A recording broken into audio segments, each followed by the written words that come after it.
y a toujours au plus près des combattants un médecin. Donc il y a la formation militaire initiale, donc là c'est quand même savoir, je sais pas moi, tirer au pistolet, au fusil d'assaut, voilà, c'est quand même la base du militaire, du combattant. Et après il y a la formation spécifique militaire. Donc, il y a toujours des mises à niveau. Toujours pour les combattants en priorité, et puis après à partir de 9h, 9h30 c'est la consultation médecine générale. Sur rendez-vous et aussi de l'aptitude. Parfois il y a des gens qui viennent, ils ont été inaptes au sport, ils reviennent pour reprendre leurs aptitudes, pour faire le point après leur kiné ou pour encore leur remettre des inaptitudes. C'est complètement varié, hein. Ça peut être du rhume, de la médecine du sport. On n'a pas à chercher de remplaçant, on a un rôle par contre d'officier. On n'est pas cantonné à un poste. C'est très rare que, même si on a un planning, qu'il y ait chaque semaine se ressemble. Sur les cérémonies, le 14 juillet, le 8 mai, on peut y être, mais ça tourne pas parce qu'on a assez nombreux. Quand on a une base aérienne, là où j'étais beaucoup impactée. C'est-à-dire que parfois c'était 1h du matin, la fin des opérations nucléaires, on revient en a à 6h. En règle générale, dans certaines armes militaires, il y a 2 séances de sport sur les horaires de travail.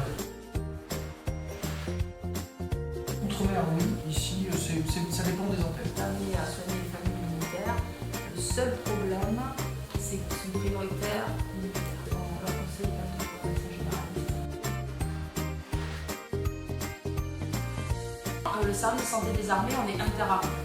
Néanmoins, on a quand même une spécialité de départ. C'est-à-dire que j'ai un brevet de médecine aéronautique, donc je suis plus à même à être sur un poste aéronautique.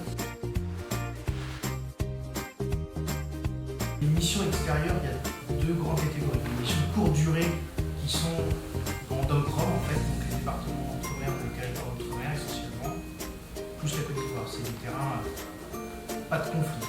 C'est pas le même profil de mission. Souvent, les MCD, finalement, on déporte un travail de quotidien de médecine générale et d'expertise dans un département d'outre-mer parce qu'il y a un besoin ponctuel. L'OPEX, c'est du territoire de conflit. Ça va être des conflits plus ou moins ouverts. L'OPEX, c'est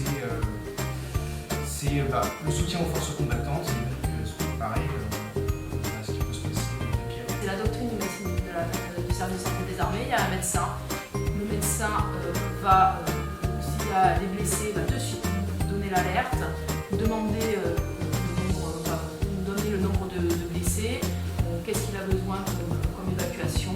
À partir de là, la chaîne service de santé des armées est déclenchée et il y a un médecin à chaque bout. C'est-à-dire, le blessé, il y a un blessé, il y a un médecin à côté.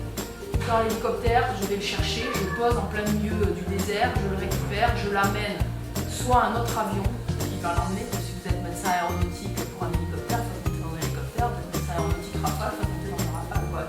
Je veux dire, c'est pareil pour tout.